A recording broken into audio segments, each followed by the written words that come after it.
Good afternoon. Good afternoon sir. Good afternoon बेटा। Good afternoon sir. Good afternoon. Good afternoon.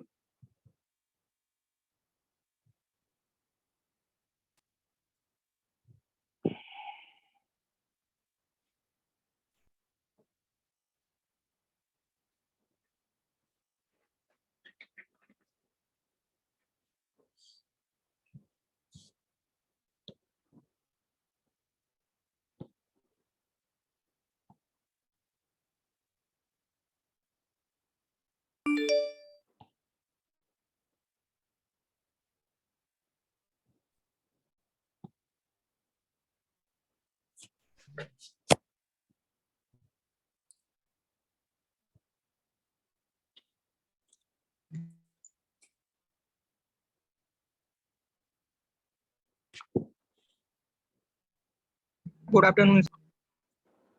Good afternoon बच्चा।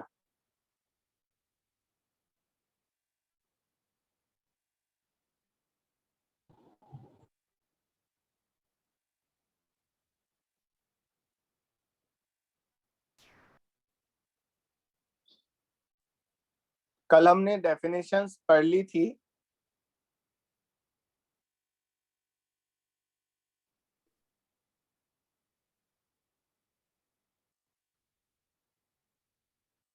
आवाज आ रही है मेरी बेटा?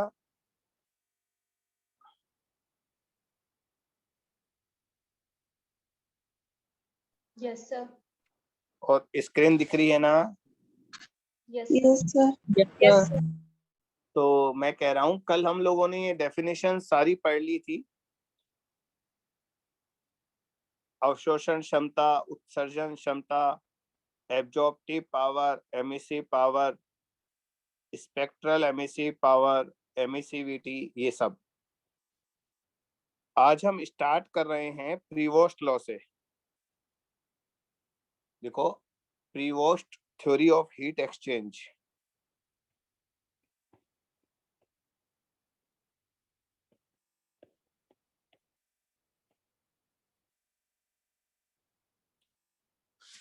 बच्चों, अपन लोग ये समझते हैं ना कि जो गर्म वस्तुएं होती हैं वो उत्सर्जन कम करती हैं और जो ठंडी वस्तुएं होती हैं वो अवशोषण करती हैं। हॉट बॉडी जो हैं वो एमिशन करती हैं और कोल्ड बॉडीज जो हैं वो एब्जॉर्ब करती हैं। लेकिन प्रीवोस्ट कहता था ऐसा नहीं होता। जो गर्म वस्तुएं होती हैं वो भी अवशोषण करती हैं और जो ठंडी वस्तुएं होती हैं कोल्ड बॉडी वो भी उत्सर्जन करती है, एमिशन करती है। यानी कि कोई भी वस्तु किसी भी ताप पर हो वो ऊष्मा का उत्सर्जन और अवशोषण हमेशा करती रहती है। बॉडी किसी भी टेम्परेचर पर हो वो हमेशा एमिशन और एब्जॉर्प्शन चलता रहता है। हाँ, इतना है, अगर बॉडी का टेम्परेचर सराउंडिंग से ज्यादा है, वस्तु का तापमान यदि वातावरण के तापमान से अधिक है तो उत्सर्जन की दर अवशोषण की दर से अधिक होगी। तो rate of emission rate of absorption से ज्यादा होगा तो हमें ऐसा लगेगा ऑब्जेक्ट जो है, बॉडी जो है वो केवल एमिशन कर रही है, क्योंकि एमिशन ज्यादा हो रहे हैं, एब्जॉर्प्शन कम हो रहे हैं, तो नेट एमिशन होंगे। और यदि बॉडी का टेम्परेचर सराउंडिंग के टेम्परेचर से कम है, यदि वस्तु का ताप वातावरण के ताप से कम है, तो अवशोषण की दर ज्यादा होगी, उत्सर्जन की दर कम होगी। एमिशन है, रेट ऑफ एब्जॉर्प्शन ज्यादा होंगे और रेट ऑफ एमिशन कम होंगे तो हमें ऐसा लगेगा केवल एब्जॉर्प्शन ही हो रहे, एमिशन नहीं हो रहे। परंतु प्रीवोस्ट कहता था बॉडी हमेशा एब्जॉर्प्शन और एमिशन करती रहती है।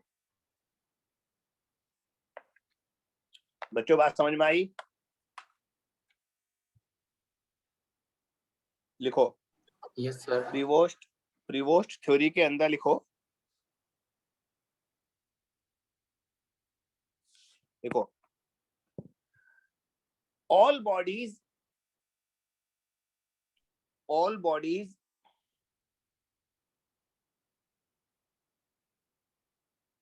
radiate and absorb energy all bodies radiate and absorb energy at all temperatures. At all temperature, Hindi में लिखो, सभी वस्तुएं सभी ताप पर, सभी वस्तुएं सभी ताप पर ऊर्जा का उत्सर्जन तथा अवशोषण करती रहती हैं। सभी वस्तुएं सभी ताप पर ऊर्जा का उत्सर्जन तथा अवशोषण करती रहती हैं। ठीक है, अब नेक्स्ट लाइन में लिखो, if temperature of the body is more than surrounding, यदि वस्तु का ताप वातावरण के ताप से अधिक है। If temperature of body is more than surrounding, यदि वस्तु का ताप वातावरण के ताप से अधिक है, then rate of emission will be more than rate of absorption. Rate of emission will be more than rate of absorption.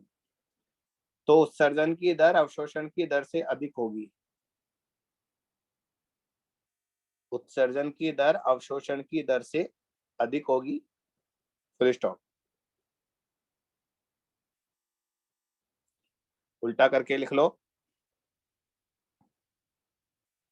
but if temperature of body is less than surrounding, परंतु यदि वस्तु का ताप वातावरण के ताप से कम है, परंतु यदि वस्तु का ताप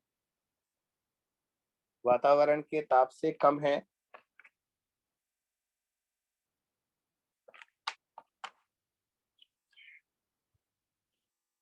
then rate of absorption will be more than rate of emission. तो अवशोषण की दर उत्सर्जन की दर से अधिक होगी। Rate of absorption will be more than rate of emission.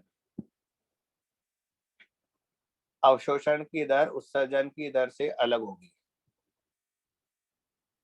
बस इसमें कोई फार्मूला नहीं है, बस यही प्रीवोस्ट लॉ है। तो बच्चों, ऐसा नहीं होता गर्म वस्तुएं केवल अवशोषण उत्सर्जन करती है और ठंडी वस्तुएं केवल अवशोषण करती है, ऐसा नहीं है।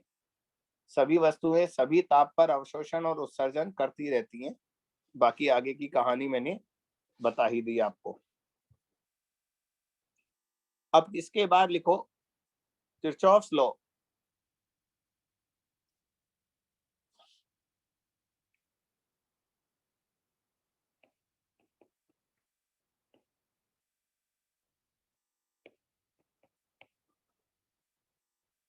किरचॉफ का नियम यहाँ पर भी होता है, इलेक्ट्रिसिटी में भी होता था ना, करंट में भी था।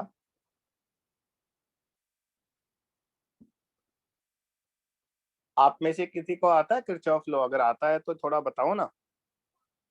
मैंने कहा ना, मुझे तो ऐसे ही पढ़ाना अच्छा लगता है, बीच बीच में पूछते रहो, बताते रहो। बोलो बेटा।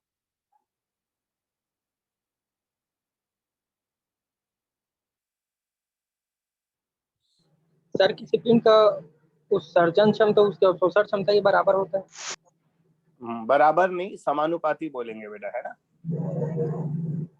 ओके। बिल्कुल सही बोला, बिल्कुल सही बोला। लिखो, a good absorber is also a good emitter.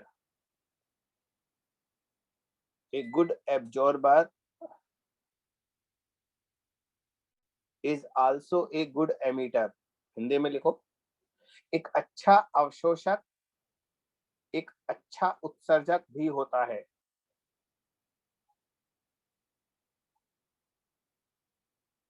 एक अच्छा अवशोषक एक अच्छा उत्सर्जक भी होता है। अब दूसरी तरह से लिखो, लाइन बदलो, नेक्स्ट लाइन।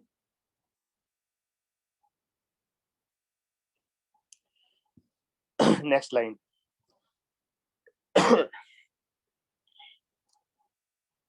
किसी भी वस्तु के लिए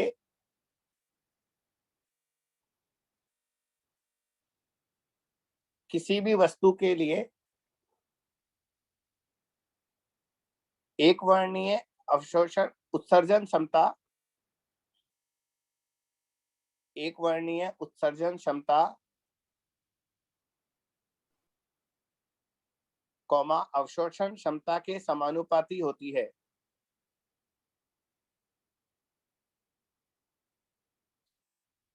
देखिए, for any body spectral emission power is directly proportional to absorption power. For any body, spectral emission power is directly proportional to absorption power.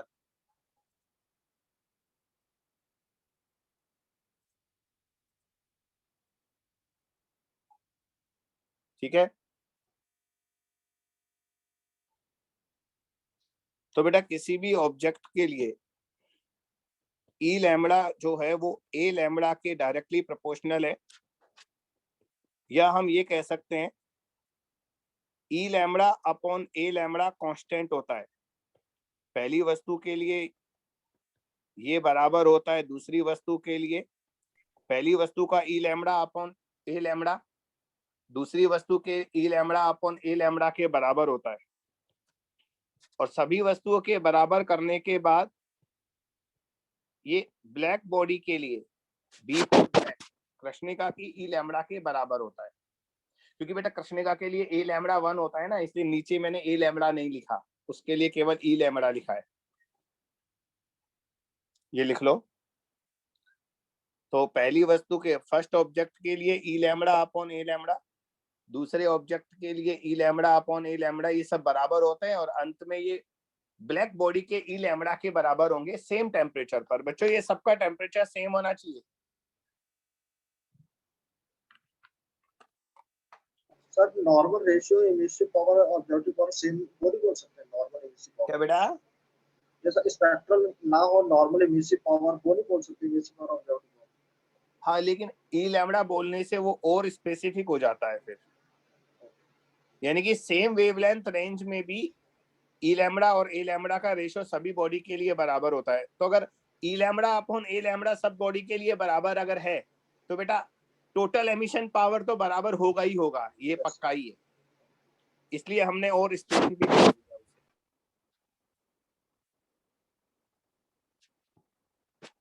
बच्चों ये है ना, ऐसी छोटे छोटे लॉज हैं इस चैप्टर में। अब लिखो, Maxwell's energy distribution curve.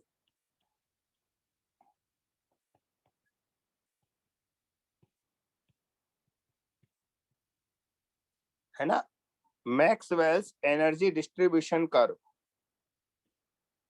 Maxwell का ऊर्जा वितरण का वक्र।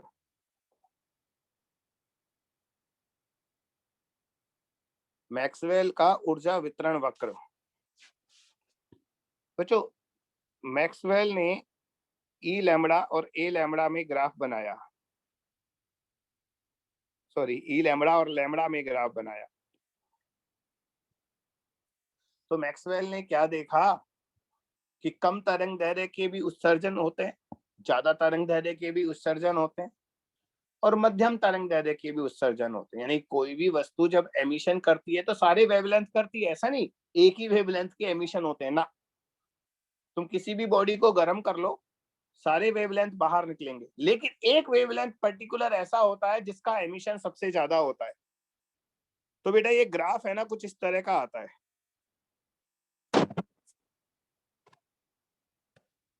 ये देखो इस तरह का ग्राफ आता है।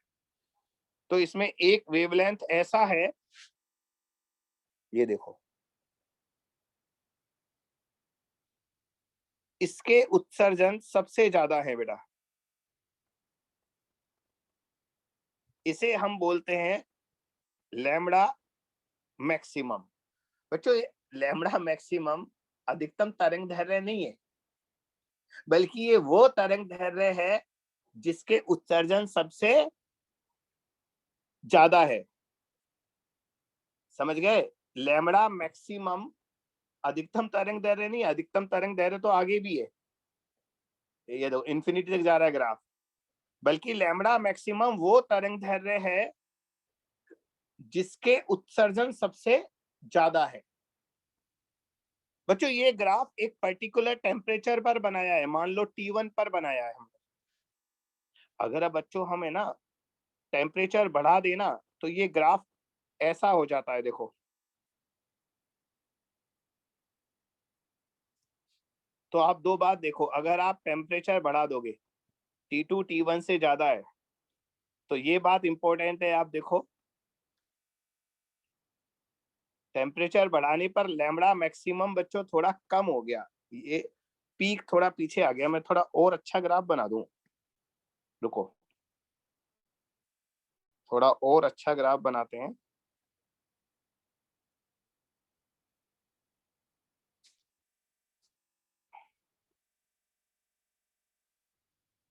मुझे लगता है वैसा कि वैसा बन गया, ठीक है। पर तो बच्चों आप गौर से देखिए, टेम्परेचर जब हमने बढ़ाया तो लैम्बडा मैक्सिमम थोड़ा कम हो गया। T1 टेम्परेचर पर लैम्बडा मैक्सिमम ज्यादा है और T2 टेम्परेचर पर लैम्बडा मैक्सिमम कम है। और यहीं से वीन्स डिस्प्लेसमेंट लॉ आएगा, वीन के विस्थापन का नियम। अभी इसके बाद पढ़ाऊंगा, आप ये ग्राफ बना लो बेटा, है ना, ये ग्राफ बना लो आप।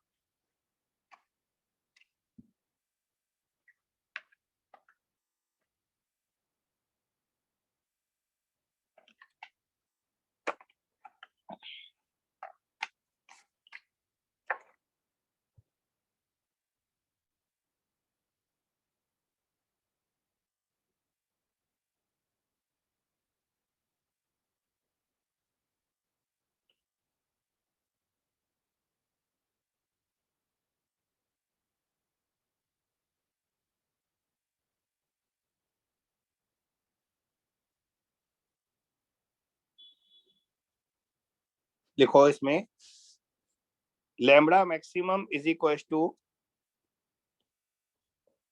लैम्बडा मैक्सिमम क्या है,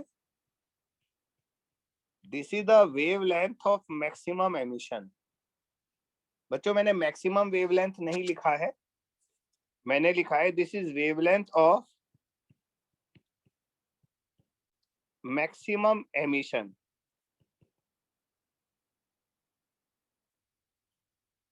हिंदी में इसे क्या बोलेंगे, अधिकतम उत्सर्जन की तरंग दैर्घ्य, ना कि अधिकतम तरंग दैर्घ्य, अधिकतम उत्सर्जन की तरंग दैर्घ्य,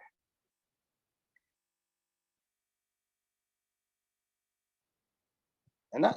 एक दो लाइनें और लिखो, लिखो मैक्सवेल के अनुसार,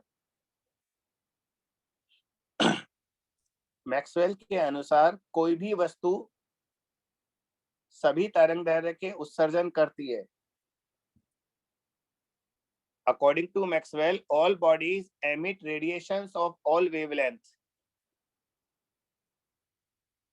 According to Maxwell, all bodies emit radiations of all wavelengths. सभी वस्तुएं सभी तरंग दैर्घ्य के उत्सर्जन करती हैं, परंतु एक विशिष्ट तरंग दैर्घ्य के उत्सर्जन सर्वाधिक होते हैं। परंतु एक विशिष्ट तरंग दैर्घ्य के उत्सर्जन सर्वाधिक होते हैं। But emission is maximum of a particular wavelength. But emission is maximum of a particular wavelength. वो मैंने लिखाई दिया लैम्बडा मैक्सिमम पहले।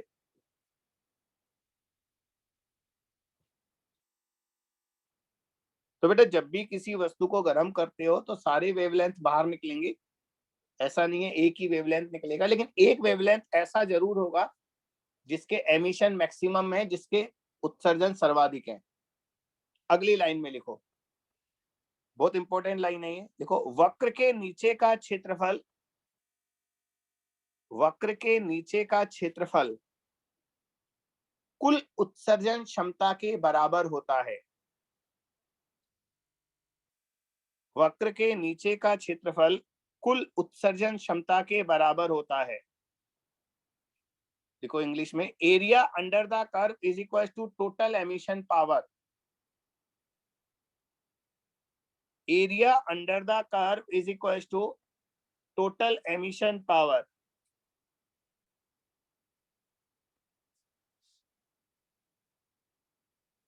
अब लिखो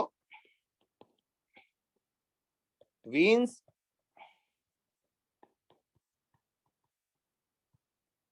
डिस्प्लेसमेंट लॉ, वीन के विस्थापन का नियम।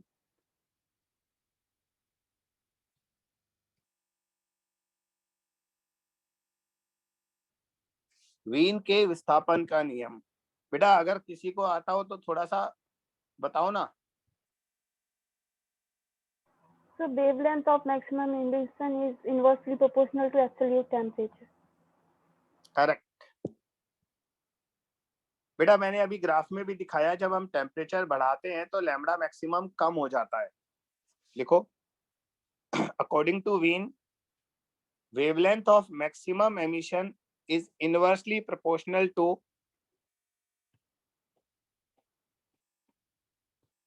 wavelength of maximum emission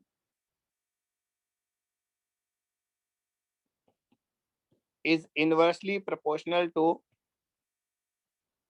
absolute temperature of the body। Hindi में लिखो बेटा।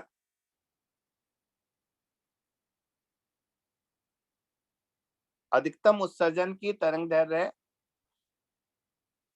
वस्तु के परम ताप के व्युत्क्रमानुपाती होती है।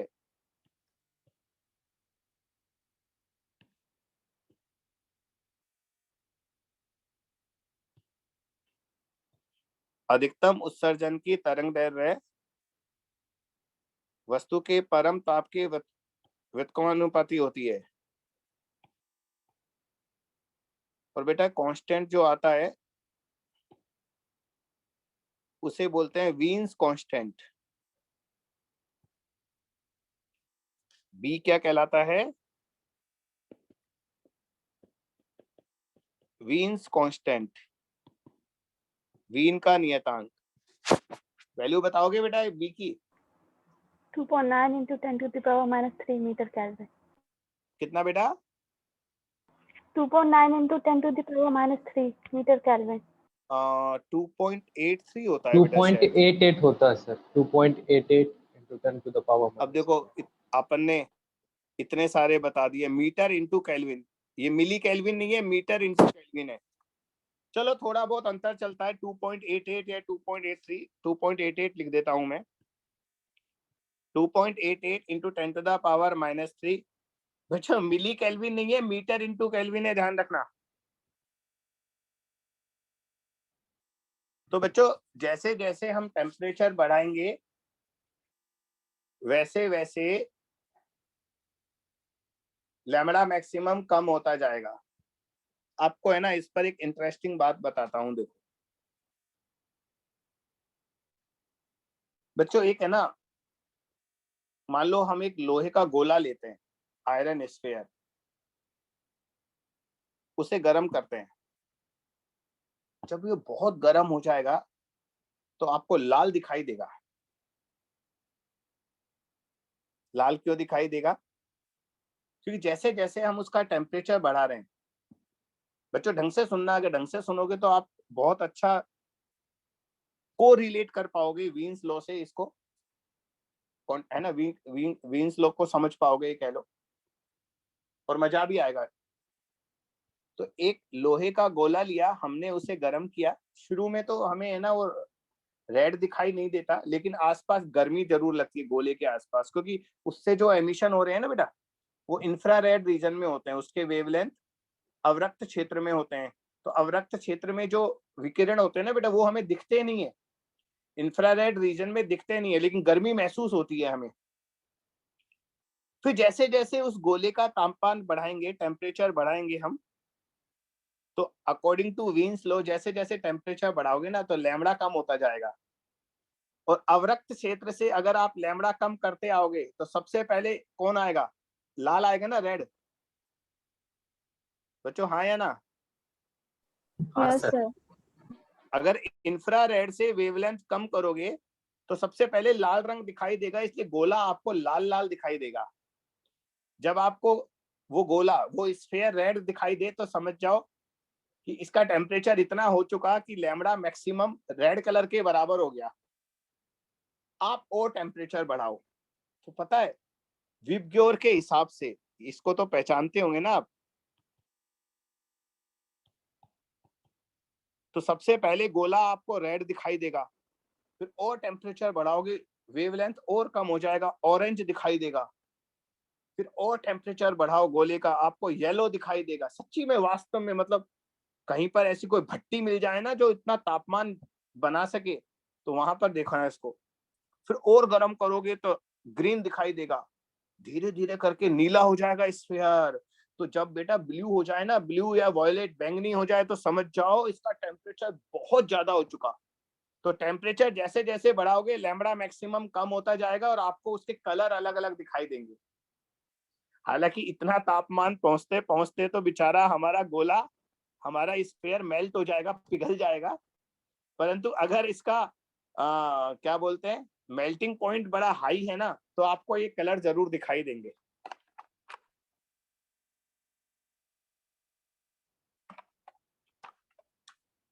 बोलो, समझ में आया? Yes sir. तो सन अच्छा। सर, सन भी तो हाँ, इतना इतना टेम्परेचर रखता है, वो कहे सर कलर नहीं शो करता बैगनी?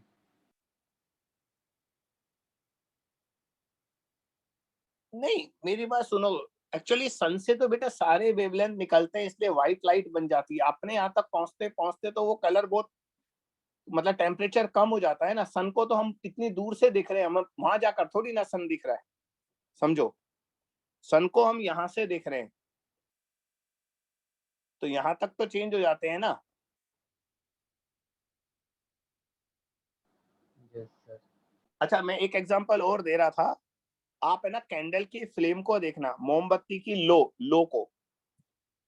कैंडल की जो फ्लेम होती है उसमें आप है ना गौर से देखोगे तो आपको अलग अलग लेयर में कलर दिखाई देंगे। अंदर है ना बत्ती के पास जो लो होती है फ्लेम, वो आपको थोड़ी ब्लू दिखाई देगी, फिर बीच में येलो, और बाहर वाली जो फ्लेम होती है ना वो थोड़ी रेड कलर की दिखाई देगी। क्योंकि अंदर का टेम्परेचर सबसे ज्यादा होता है और बाहर का टेम्परेचर कम होता है। अंदर का टेम्परेचर ज्यादा होने से वो ब्लू दिखाई देती है और बाहर का टेम्परेचर कम होने से वो रेड दिखाई देता है।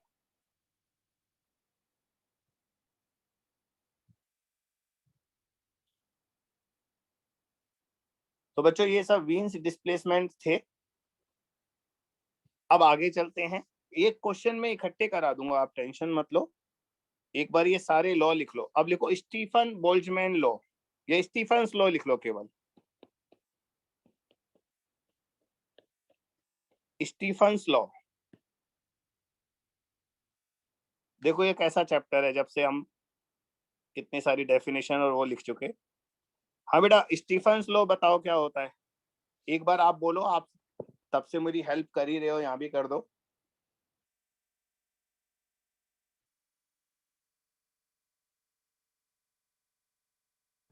सर वो सर बोलो। सर एक निश्चित ताप पर जो कृष्णिका होती है ना, उससे सबसे ज्यादा विकिरण उत्सर्जित होती है। हाँ, ये स्टीफन लॉ थोड़ी ना है। emission power of body temperature की पावर 4 के बोलूं क्या? डायरेक्टली होता है। बेटा दो लोग एक साथ बोल रहे हैं तो मिक्स हो गया, कुछ समझ में नहीं आया, एक एक करके बोले। emission ई समानुपातिक। टेम्परेचर की पावर 4 के मतलब होता है। एब्सोल्यूट। चरणजीत तुम्हारी आवाज है ना अच्छे से नहीं आ रही। वैसे मैंने कुछ कुछ तो सुन लिया। Sir, total energy emitted per second via unit area of a perfect black body is हाँ, proportional क्या to बोला? force power of its earth. हाँ The total energy emitted per सुन लिया, वो लास्ट वाली लाइन रह गई थी। बिल्कुल सही है। Energy radiated per unit time per unit area, emission power बोल सकते हैं इसे। बेटा किसी भी बॉडी का जो एमिशन पावर होता है, उत्सर्जन क्षमता, वो उसके परम ताप के, एब्सोल्यूट टेम्परेचर की चौथी घात के, फोर्थ पावर के प्रोपोर्शनल होता है। लिखो, emission power of a black body is directly proportional to emission power of black body is directly proportional to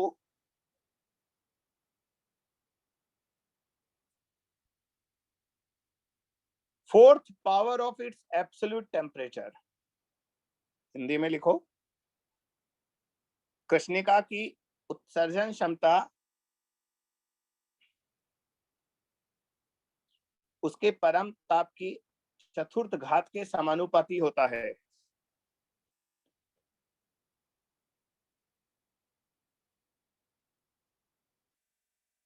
ठीक है, तो बेटा EB is proportional to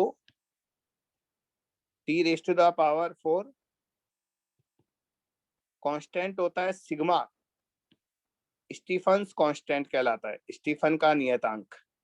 sigma की वैल्यू अगर आपको पता हो तो मुझे बड़ा अच्छा लगेगा, जरा बता दो। सर 5.67 into 10⁻⁸ वाट प्रति मीटर स्क्वायर। बिल्कुल सही, 5.67 into 10⁻⁸ वॉट। बेटा E की यूनिट होती है वॉट पर मीटर स्क्वायर, लेकिन T की पावर 4 यानी कि केल्विन की पावर 4 इधर आकर केल्विन की पावर -4 बन जाएगा, समझ गए ना।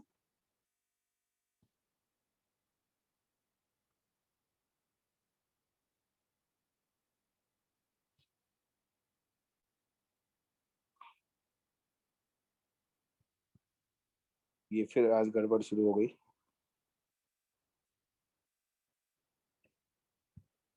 तो बेटा 5.67 into 10⁻⁻8 वॉट मीटर -2 केल्विन -4, याद कर लेना इसे। बच्चों ये ब्लैक बॉडी की एमिशन पावर है। अगर हम किसी ऑर्डिनरी बॉडी का निकाले, सामान्य वस्तु, तो बेटा ऑर्डिनरी बॉडी का एमिशन पावर निकालने के लिए ब्लैक बॉडी के एमिशन पावर को स्मॉल ई से मल्टीप्लाई कर दो। देखो मैं आपको याद दिलाता हूं, तुम्हें याद होगा स्मॉल ई जो था वो था किसी भी वस्तु की उत्सर्जन क्षमता,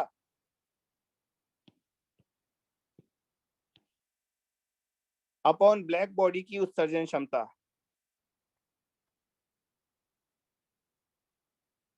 तो अगर हमें ई निकालना है, अगर हमें ई निकालना है किसी भी बॉडी का, तो ब्लैक बॉडी की एमिशन पावर को स्मॉल ई से मल्टीप्लाई कर देंगे बेटा।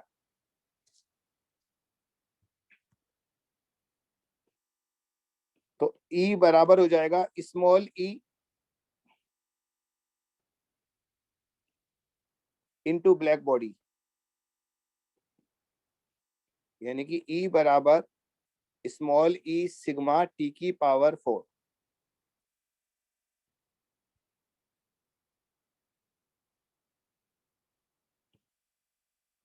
अब बच्चों कुछ क्वेश्चन करते हैं।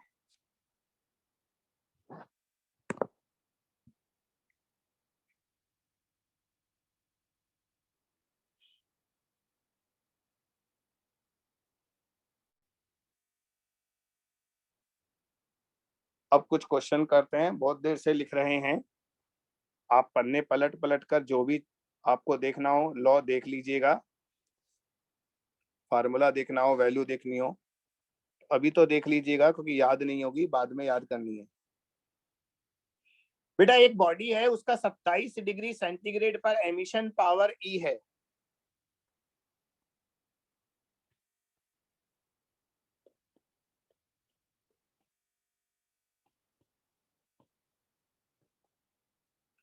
एमिसिव पावर ई है किसी बॉडी का 27 डिग्री सेंटीग्रेड पर एमिसिव पावर ई है। तो what is emissive power eight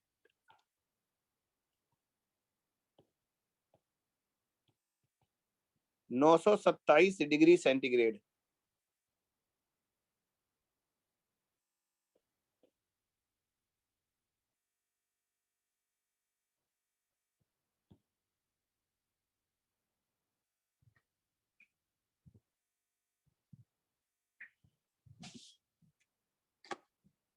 बताओ बेटा।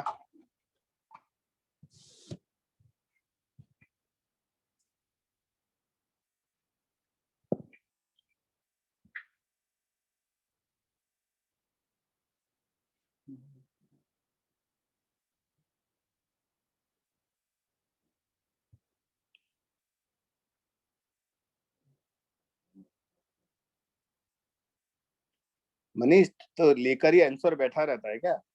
बड़ी जल्दी लिख देता है।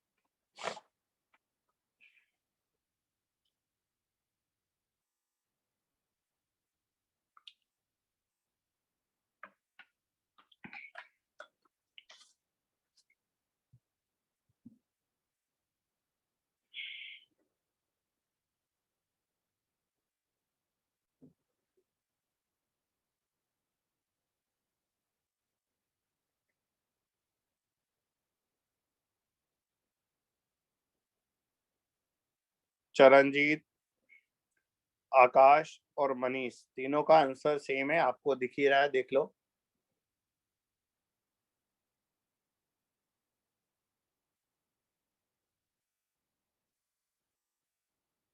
रागिनी, अंश, इनका भी सेम है और सही भी है बेटा इनका सबका आंसर। देखो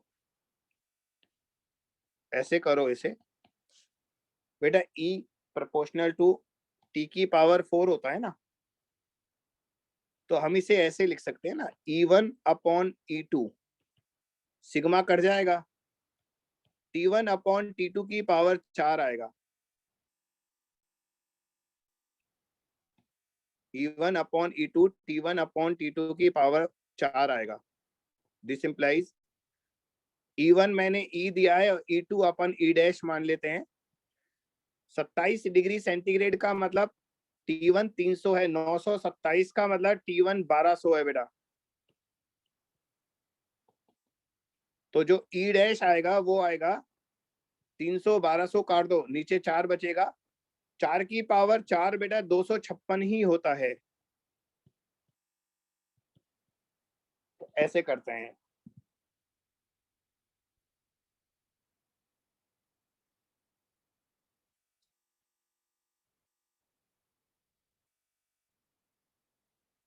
चलो बहुत दिन हो गए, प्रतिशत वाला क्वेश्चन नहीं दिया, वो कर लेते हैं। बेटा अगर किसी वस्तु का ताप 50% बढ़ा दें तो एमिशन पावर कितने % बढ़ेगी बताओ?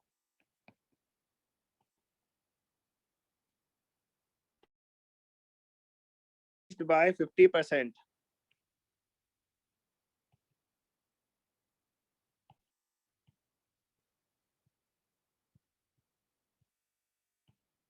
किसी वस्तु का ताप 50% बढ़ा दिया, what is percentage change in emissive power?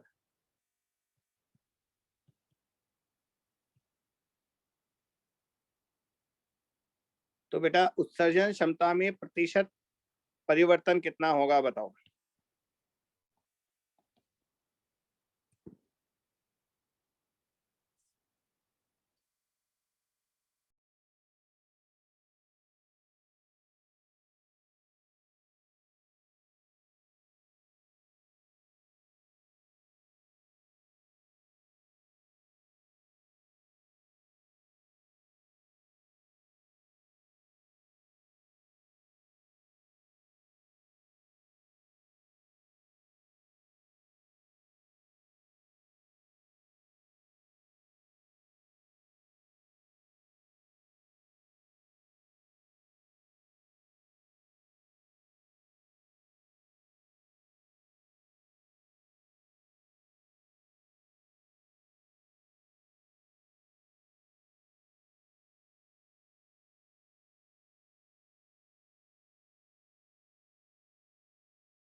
काफी तेज बारिश आ रही है।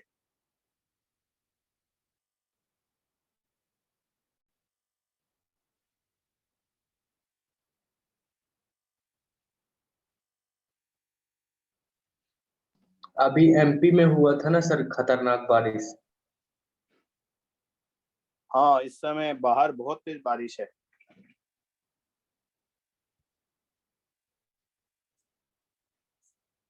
चल ही रहा है बेटा, ये ताऊ ते का कमाल ही है, इसी का प्रकोप चल रहा है अभी। मनीष का आंसर है 506%।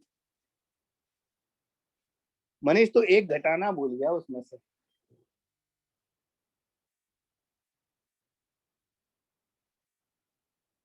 तुम्हें आवाज तो आ रही होगी वैसे, है ना बारिश? Yes sir.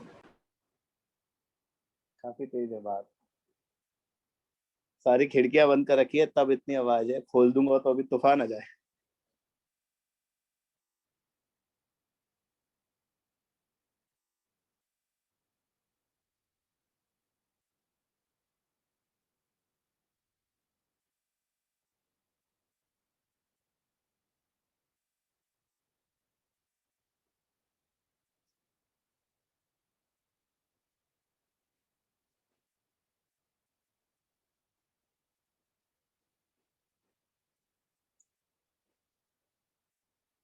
चार सौ 6% सही है बेटा, 406% सही है। चरणजीत, हिमांशु, मनीष, साक्षी। देखो पहले भी मैंने आपको इस तरह के क्वेश्चन करवाए हैं, आज फिर एक बार हो जाए। बेटा E प्रोपोर्शनल T की पावर 4 होता है, तो अभी जैसा मैंने आपको बताया E अपॉन E डैश या E dash upon E, T dash upon T की पावर 4 के बराबर होगा। बेटा जब भी किसी वैल्यू को हम 50% बढ़ाते हैं, 50% बढ़ाने का मतलब उसका 1.5 गुना करना होता है ना, 50% का मतलब आधा और बढ़ा दिया, तो T डैश जो होगा वो 1.5T हो जाएगा। तो T डैश को हमने 1.5T लिख दिया, T से T कैंसिल हो जाएगा, तो ये 1.5 की पावर 4 बचेगा। अब बच्चों इसको तो गुणा करना पड़ेगा। 1.5 की पावर 4 कितना होता है? 2.25 गुणा 2.25, ये होता है 5.0625। सही लिखा है मैंने? Yes sir. तो बच्चों हमारी उत्सर्जन क्षमता इतनी हो गई। अब परसेंटेज चेंज कैसे निकालते हैं वो भी देख लो। वो होता है अंतिम माइनस प्रारंभिक अपॉन प्रारंभिक गुणा 100, final minus initial upon initial into 100। तो बच्चों E डैश की वैल्यू ये रख दो, E तो सारा कट जाएगा, तो 5.06 में से 1 माइनस होगा तो 4.06 आएगा, और 4.06 को 100 से मल्टीप्लाई करोगे 406 आएगा। तो ढंग से और लिखूं तो एग्जैक्ट आंसर आएगा 406.25।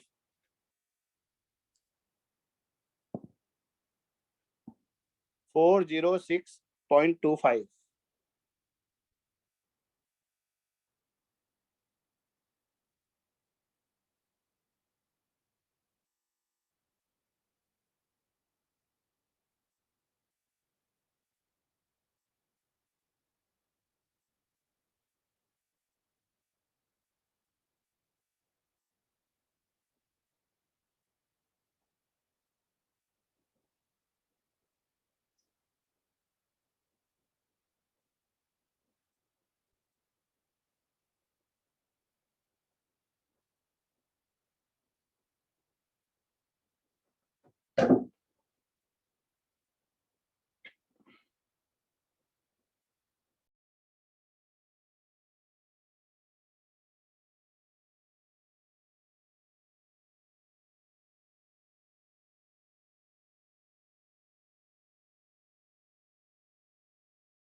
चलो आगे चलो बेटा।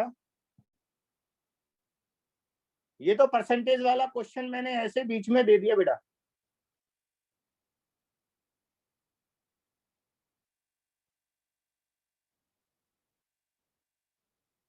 अगला क्वेश्चन,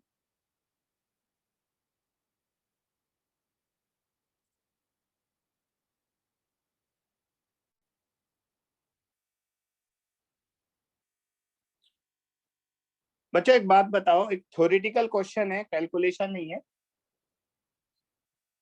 हम एक है ना कोई भी वस्तु लेते हैं और उस पर है ना काले रंग का धब्बा बना देते हैं। अब इस बॉडी को गर्म करके किसी अंधेरे कमरे में रख दे तो वो काले रंग का जो धब्बा था ना, पहले काला जो था, वो चमकीला हो जाता है। तो ये फिनोमिना कौन से नियम पर आधारित है, कौन से लॉ पर बेस्ड है ये घटना?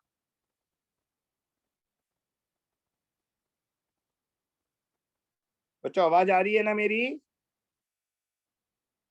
यस एक बार फिर से सुन लो।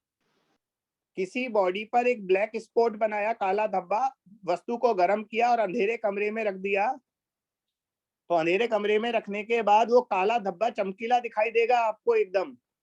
ये कौन से लॉ पर बेस्ड है? किरचॉफ। सर में हाँ Kirchhoff. Correct correct, Kirchhoff law. Kirchhoff ही कहता था एक अच्छा उत्सर्जक और अच्छा अवशोषक अच्छा उत्सर्जक होता है। A good absorber is also a good emitter. क्योंकि बेटा उस काले धब्बे ने पहले तो अच्छे से अवशोषण किया था, और जब उसको बाद में अंधेरे कमरे में रखा तो उसने अच्छा उत्सर्जन भी किया, अच्छा एमिशन भी किया, तो वो चमकीला दिखाई देने लगा। Very good. अगला क्वेश्चन।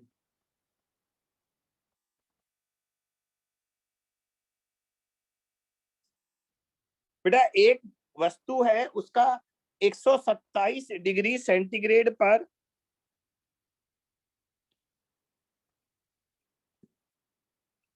127 डिग्री सेंटीग्रेड पर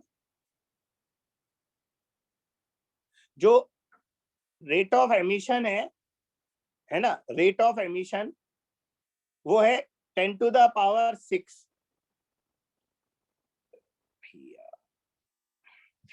फिर से बोल रहा हूं, 127 डिग्री सेंटीग्रेड पर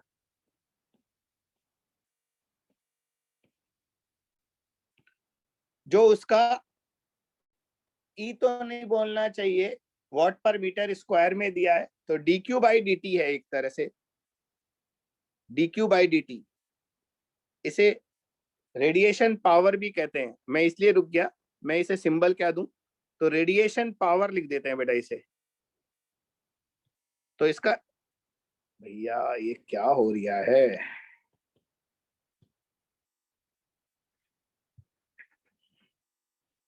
तो इसका जो रेडिएशन पावर है बेटा वो है 10 to the power 6 वॉट पर मीटर स्क्वायर। तो बेटा कितने टेम्परेचर पर इसका रेडिएशन पावर 16 गुणा 10 की घात 6 वॉट पर मीटर स्क्वायर हो जाएगा? और टेम्परेचर आपको डिग्री सेंटीग्रेड में बताना है। एक बार क्वेश्चन फिर से सुन लो। 127 डिग्री सेंटीग्रेड पर उत्सर्जन क्षमता या रेडिएशन पावर, उत्सर्जन शक्ति 10 to the power 6 है, तो कितने तापमान पर ये 16 गुणा 10 की घात 6 हो जाएगा? 16 इंटू 10 to the power 6 हो जाएगा। बहुत सिंपल क्वेश्चन है, मैक्सिमम बच्चों का जवाब चाहता हूं। आंसर डिग्री सेंटीग्रेड में लिखना है बेटा।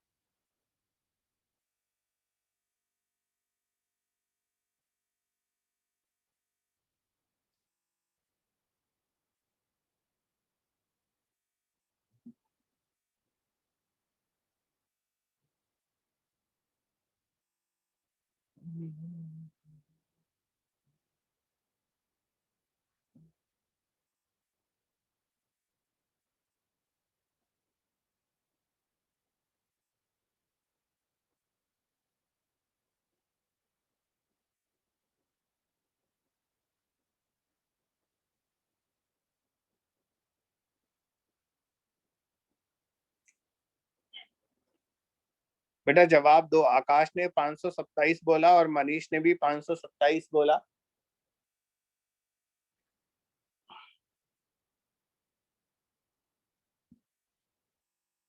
प्रांजल 527, राहुल 527, भावना 527, गरिमा 527,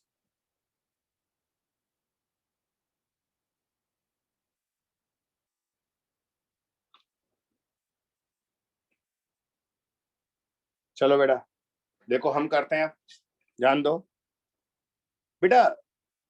रेडिएशन पावर 16 गुना कर दी ना, गौर से देखो। जो बाद वाला पी है इसको पी डैश लिख देता हूँ, 16 गुना है। ये रेडिएशन पावर जो होता है वो टी की पावर 4 के प्रोपोर्शनल होता है। मैं तो ऐसे ही सॉल्यूशन बता दूंगा, क्योंकि पी डैश पहले वाले पी का 16 गुना है, तो यानी कि तापमान मैंने दुगना किया होगा बेटा। 2 की पावर 4 16 होता है ना, तो टेम्परेचर डबल किया है। तो बेटा पहले टेम्परेचर कितना था, 127 कितना होता है, 400 होता है। तो पहले टेम्परेचर 400 केल्विन था, अब 800 केल्विन आ गया, और केल्विन को वापस बदलोगे तो 527 डिग्री सेंटीग्रेड आंसर आएगा।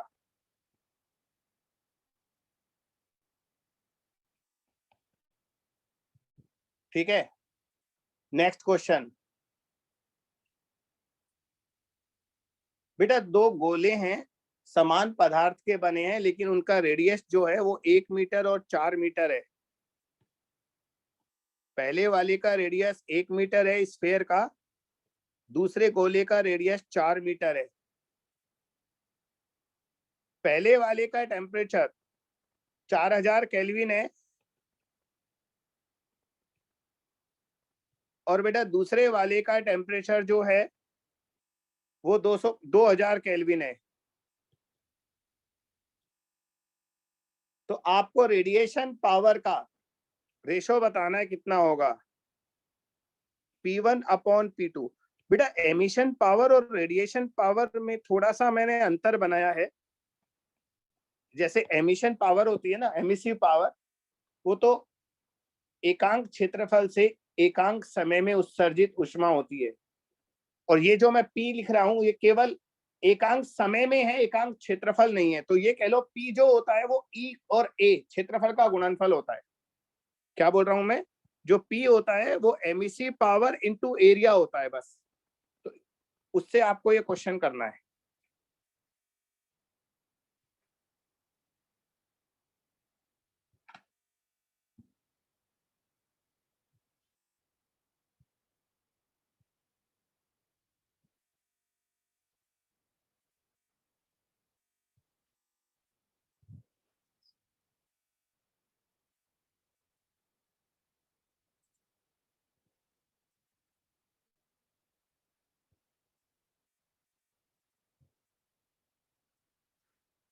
मनीष कह रहा है 1:1, नम्रता 1:1, अंश 4:1।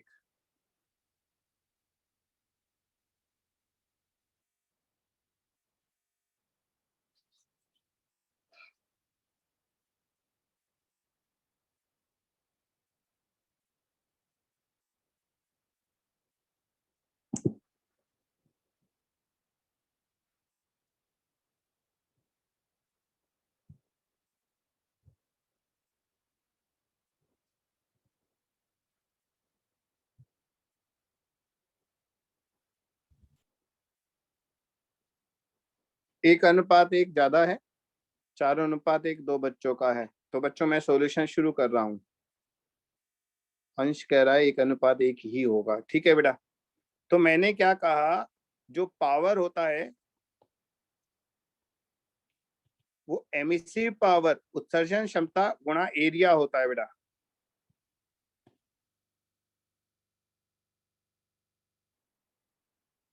तो बेटा P1 अपॉन P2 जो आएगा वो आएगा E1 upon E2 into A1 upon A2। बेटा E होता है सिग्मा इंटू टी की पावर 4, तो सिग्मा तो कट जाएगा, T1 अपॉन टी की पावर 4। बेटा स्फेयर है ना, गोला गोला गोला गोला, गोले का सरफेस एरिया होता है 4πr²। तो 4πr1² अपॉन 4πr2²। 4π काट दो। T1 अपॉन T2 कितना है, 4000 अपॉन 2000, 2 की पावर 4, और R1 अपॉन R2 कितना है, 1/4 और इसका whole square. R1 upon R2 का होल स्क्वायर है, नीचे 16 ऊपर 16, तो 1:1। हाँ तो सही था बच्चों का जवाब।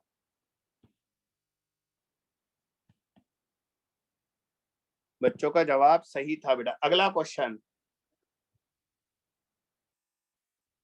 बेटा दो वस्तुएं हैं, दो गोले हैं, दो स्फेयर हैं, उनका रेडियस है 16 सेंटीमीटर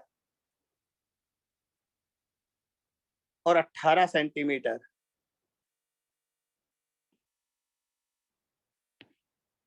R1 है 16 सेंटीमीटर, R2 है 18 सेंटीमीटर। दोनों का टेम्परेचर अलग अलग है बेटा, है ना।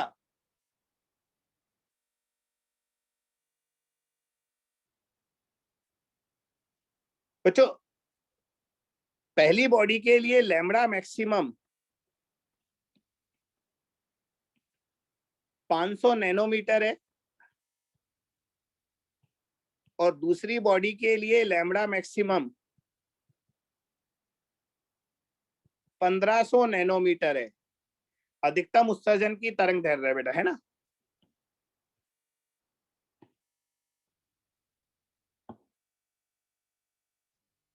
तो बच्चों दोनों का एमिसिव पावर E1 और E2 का अनुपात बताना है आपको, कितना आएगा। अच्छा क्वेश्चन है ये, एग्जाम ओरिएंटेड क्वेश्चन है।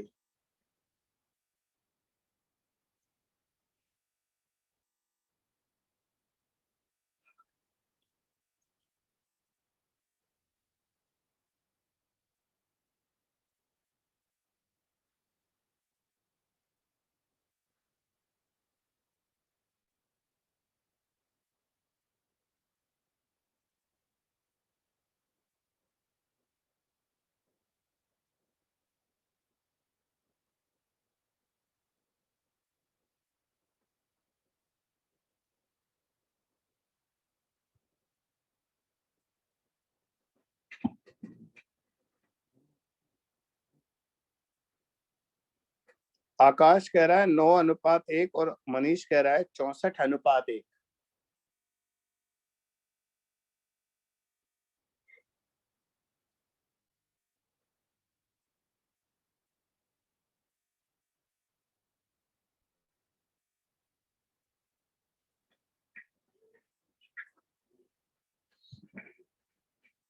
और बच्चे बताओ, लाओ भाई लाओ, आंसर लाओ।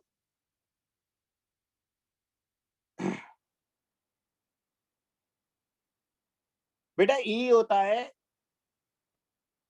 सिग्मा T की पावर 4।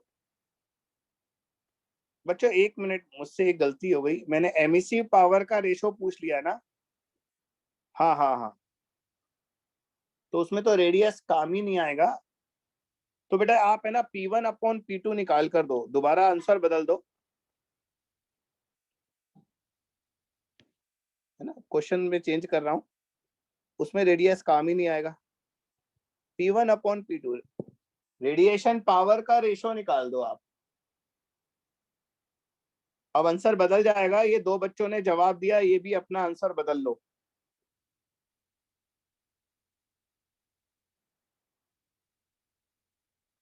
मुझे सबका आंसर पहले अलग अलग आ रहा था। आकाश का 9:1, मनीष का 64:1, दुर्गेश का 16:, अंश का 81:1, सबका अलग अलग आ रहा था।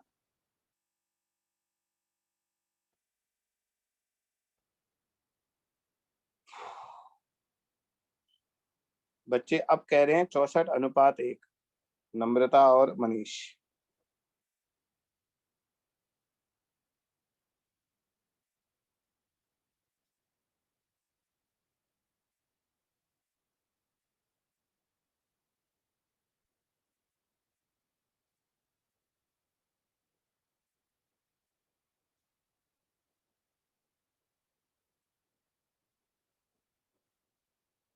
सबका 64:1 आ रहा है, चलो ठीक है। बच्चा पहले तो हमें T1 और T2 का अनुपात निकालना पड़ेगा। अपन जानते हैं लैम्बडा मैक्सिमम इनटू टेम्परेचर दोनों बॉडी के लिए सेम होगा, क्योंकि वो कांस्टेंट होता है। तो लैम्बडा मैक्सिमम 1 इंटू T1 बराबर होगा लैम्बडा मैक्सिमम 2 इंटू T2। तो T1/T2 होगा lambda maximum 2 upon lambda maximum 1, 1500/500।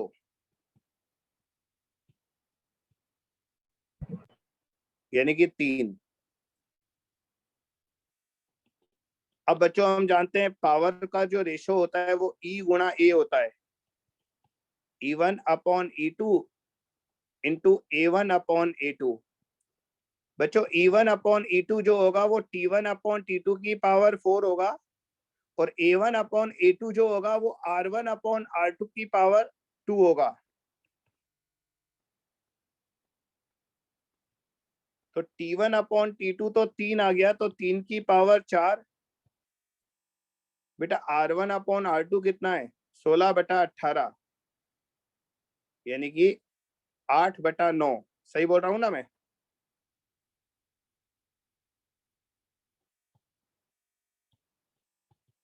तीन तिया 9, ये तो 81 हो गया। 2 से काट दो 8, 8 8 64 अपॉन 9, ये भी 81 हो गया। तो बेटा 64:1 सही आंसर है, बिल्कुल, वेरी गुड। अब आपका जवाब सारे बच्चों का सही है। मनीष तेरा पहले भी 64 आ रहा था, बाद में भी 64 आ रहा था, है? पहले वाला E1 अपॉन E2 निकालोगे ना, तो उसमें A1 अपॉन A2 से मल्टीप्लाई नहीं करना था, फिर 81:1 आता आंसर, बस। T1 अपॉन T2 की पावर 4 आता, बस 81:1। तो बेटा थोड़ा थोड़ा ये सब चीजों का ध्यान रखो, कहाँ क्या आएगा।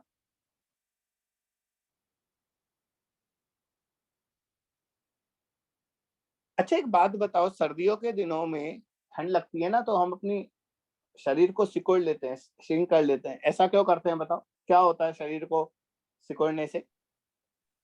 सरफेस एरिया डिक्रीज होने से रेडिएशन कम सरफेस एरिया रेडियस। हाँ सही है, सही है, सही है। हम है ना अपने शरीर को ऐसे कर लेते हैं ना, उससे हमारे शरीर का सरफेस एरिया, जहां से हीट बाहर निकलती है, वो एरिया कम हो जाता है। और बेटे एरिया कम होने से उत्सर्जन क्षमता, है ना, वो भी कम हो जाती है, और हमें ठंड कम लगती है। ये है। अच्छा एक बात और बताओ, समान आयतन का एक गोला और एक घन क्यूब ले लो, स्फीयर और एक क्यूब ले लिया, सेम वॉल्यूम, तो उनका रेडिएशन पावर जो होता है उसका रेशो बताओगे कितना आएगा? चलो इस क्वेश्चन को बाद में करेंगे, थोड़ा लेंथी हो जाएगा। आपको होमवर्क दे देता हूं मैं, क्वेश्चन लिखो, ये आप घर कर लेना। मतलब अभी लेक्चर खत्म नहीं कर रहा, लेकिन इस क्वेश्चन को यहां नहीं करा रहा। बेटा हमारे पास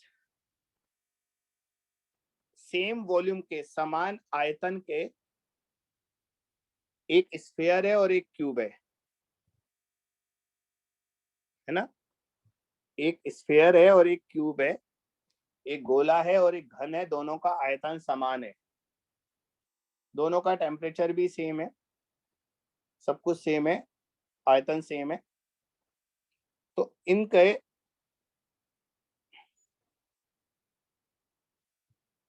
dQ/dt जो पावर होती है ना, उसका रेशो निकालना है। अब लिखूं क्या क्वेश्चन में? लिखने का कुछ नहीं है, छोड़ो। तो बच्चों इनकी रेडिएशन पावर जो है, उत्सर्जन शक्ति, उत्सर्जन की दर भी बोल सकते हो, उनका रेशो निकाल कर लाना है। दोनों का टेम्परेचर सेम है, दोनों का आयतन सेम है। बच्चों आयतन सेम है, सरफेस एरिया सेम नहीं होगा। हाँ ध्यान रखना, जो क्षेत्रफल है ना वो सेम नहीं होगा, वही तो अनुपात निकालना है आपको। तो थोड़ी मेहनत है, क्योंकि पहले दोनों का वॉल्यूम सेम करके उनका रेडियस का और लेंथ का, घन का, तुम मानोगे ना, जो भुजा की लंबाई है वो L है, गोले का क्षेत्रफल R है, सॉरी गोले का रेडियस R है। तो दोनों का आयतन को बराबर करके पहले R और L का रेशियो निकालकर फिर एरिया में पुट करना है। थोड़ी सी मेहनत है, आप घर का करके लाना। ठीक है, तो बच्चों आगे बढ़े। Yes yes sir. सर। तो अब लिखो Newton's law of cooling.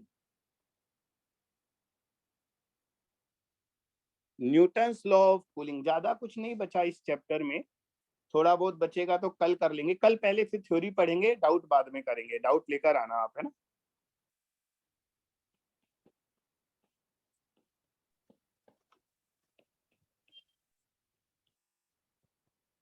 Hindi में बोलते हैं न्यूटन के शीतलन का नियम। बेटा हमेशा की तरह फिर थोड़ा एक बार आप शुरुआत कर दो, फिर मैं आगे मैं बढ़ा दूंगा। करो करो शुरुआत करो, अच्छा लगेगा। The rate of cooling of a body is directly proportional to the temperature difference between the body and its surroundings. शाबाश बेटा, रेट ऑफ कूलिंग किसको बोलते हैं? So dq by dt. दोबारा बोलो बोलो बोलो। अरे तो माइक कैसे एकदम से ऑफ हो जाता है? बेटा रेट ऑफ कूलिंग होता है rate of fall in temperature. dq by dt नहीं होता, d थीटा बाई dt होता है, या dt बाई dt। मैं लिखाता हूँ, चलो लिखना शुरू करो। लिखो, rate of cooling of any body, या एनी बॉडी की जगह ब्लैक बॉडी कर लो। Rate of cooling for a black body is directly proportional to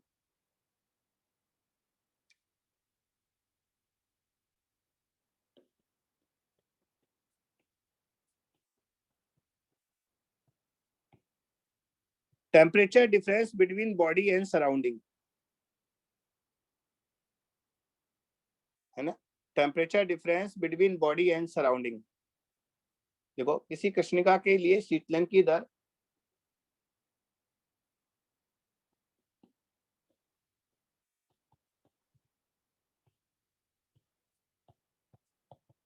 वस्तु तथा वातावरण के बीच तापांतर के समानुपाती होता है। कृष्णिका की शीतलन की दर वस्तु तथा वातावरण के बीच तापांतर के समानुपाती होता है।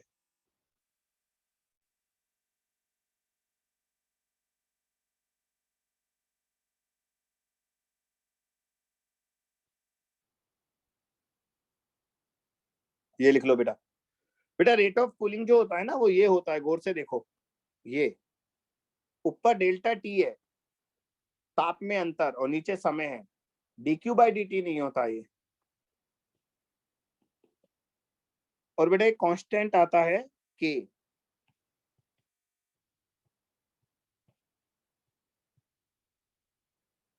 वैसे हमें k की वैल्यू नहीं चाहिए होती है, क्योंकि ज्यादातर क्वेश्चन में है ना k कट जाता है। फिर भी मैं बताऊंगा k किस किस पर निर्भर करता है, क्योंकि कभी कभी डायरेक्ट पूछ लेता है। k किस पर डिपेंड करता है? तो बच्चों न्यूटन के नियम को समझो। अगर वस्तु और वातावरण के बीच, बॉडी और सराउंडिंग के बीच टेम्परेचर डिफरेंस ज्यादा है तो रेट ऑफ कूलिंग फास्ट होगा, बॉडी तेजी से ठंडी होगी। अगर बॉडी और सराउंडिंग के बीच टेम्परेचर डिफरेंस कम है तो बॉडी धीरे धीरे ठंडी होगी। ये मतलब है। अब क्वेश्चन पूछता हूँ आपसे, सा वाला नहीं, वैसा वाला। बच्चों आपको ठंड में नहाना है, आपके पास एक बाल्टी ठंडा पानी है, एक बाल्टी गर्म पानी है। ढंग से सुनना, एक बाल्टी ठंडा पानी है, एक बाल्टी गर्म पानी है, और 10 मिनट बाद नहाना है। अभी नहीं नहाना, 10 मिनट बाद नहाना है। तो दोनों पानी को मिलाकर अभी रख दो तो 10 मिनट बाद ज्यादा गर्म मिलेगा, या 10 मिनट बाद आकर दोनों पानी को मिलाऊंगा तो ज्यादा गर्म पानी मिलेगा? बताओ।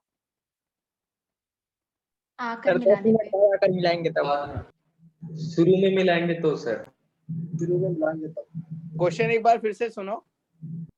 मेरे पास एक बाल्टी ठंडा पानी है, एक बाल्टी गर्म पानी है, मुझे 10 मिनट बाद नहाना है।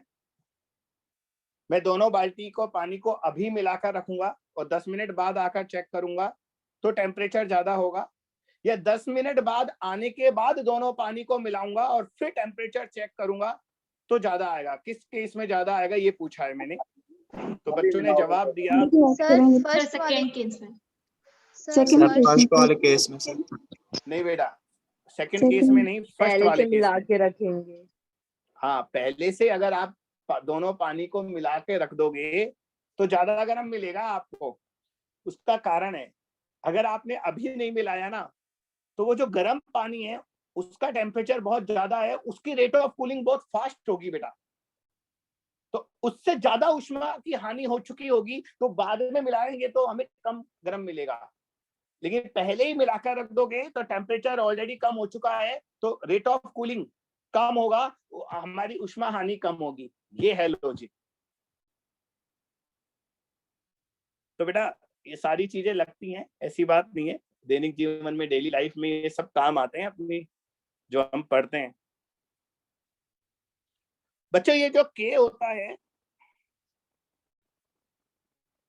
ये फार्मूला लिख तो रहा हूं, लेकिन फार्मूला आप याद मत करना, क्योंकि इतना जरूरी नहीं है। आपको याद ये करना है किस किस चीज पर निर्भर करता है, बस। ठीक है, तो के का वैल्यू होता है,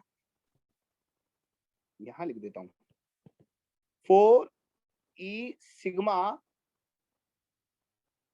a T0 की power 3 divided by ms divided by ms।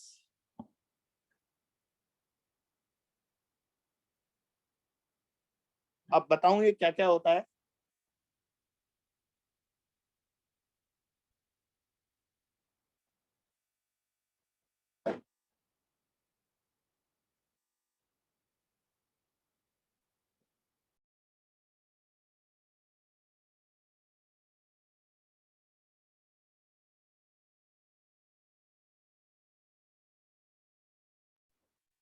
हाँ बच्चा,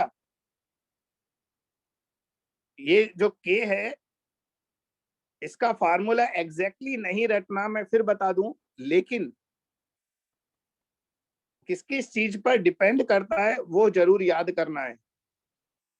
तो अब देखो क्या है बेटा, सिग्मा तो हम जानते हैं कांस्टेंट है, स्मॉल ई उत्सर्जकता है, T0 वातावरण का ताप है, टेम्परेचर ऑफ सराउंडिंग, m वस्तु का द्रव्यमान है और s वस्तु की विशिष्ट ऊष्मा है, स्पेसिफिक हीट।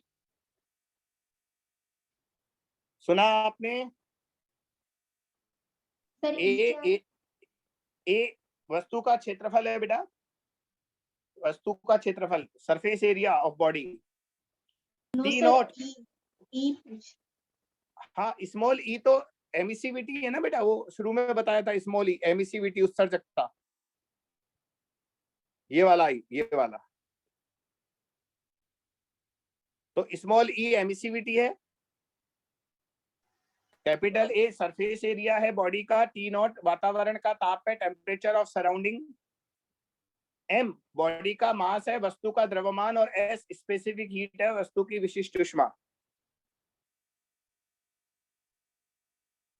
बच्चों न्यूटन कूलिंग लॉ इस चैप्टर का सबसे ज्यादा इंपॉर्टेंट टॉपिक है।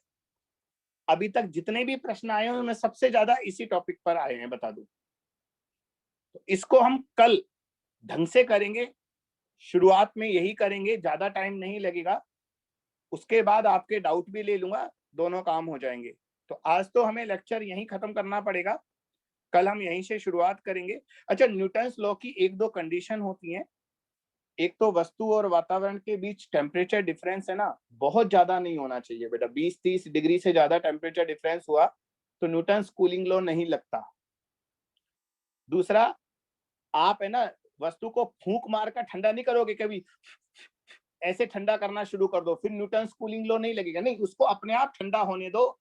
यानी कि जो हीट लॉस है वो रेडिएशन के थ्रू होना चाहिए, फूंक मार कर ठंडा नहीं करना।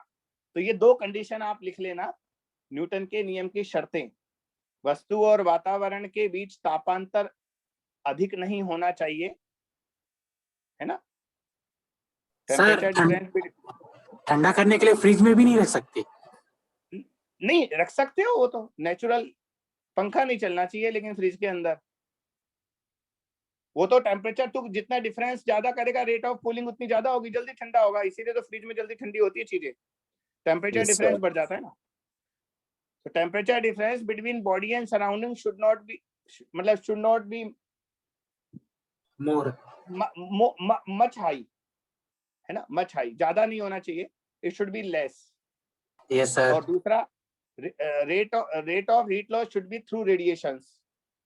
जो rate of heat loss है वो रेडिएशन के थ्रू होना चाहिए. बस ये 2 बातें लिख लो, फिर इसके बाद हम कल डिस्कस करेंगे और कल आप अपने डाउट भी लेकर आओगे. मैं बार बार याद दिला रहा हूं, तो डाउट भी करेंगे बेटा. चलिए. Okay, thank you, sir.